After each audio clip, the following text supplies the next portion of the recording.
So, Chris, a lot of people know you as a leader in the industry. Very nice. I know, very nice. Leader in the industry and help a lot of people out, with consumer advocacy. But a lot of people don't know how you got started and why you became a lawyer. So we're going to start out. I just want to go right to that. So I chose Heaven's Door to talk about your aunt, who is in heaven right now, and about what happened to her and how it inspired to you. And I don't know if Mara knows the story, but I want to talk. I've heard very that's versions so of it. sweet. Yeah. And I think that a lot of us have origin stories about why we become lawyers. At least some of the better lawyers do. Some are like, I couldn't get into med school, so I'm going to go to law school, But when I was 16 years old, I found out some devastating news when I came home from school one day that my aunt was murdered. She was shot in her home by someone she let into her house at 5 a.m. and she was executed.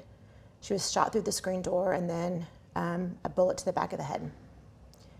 And there's no easy way to tell that story, and I kind of tell it fast because sometimes it's better just to pull the Band-Aid off. But I remember going through that experience and all of the emotions that come with it. Her murder has never been solved.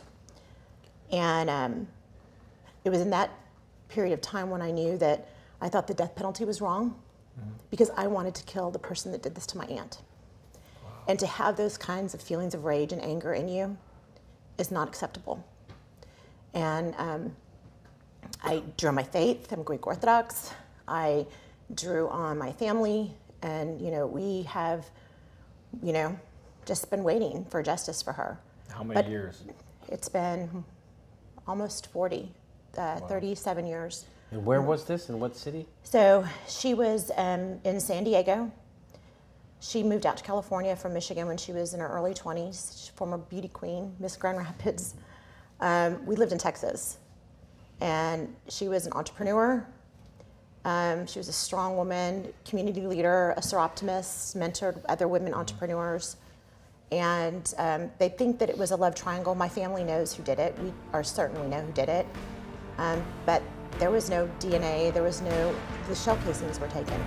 Nothing left behind. And I think that it was in that moment that I knew that I wanted to be an attorney. I wanted to put bad guys away.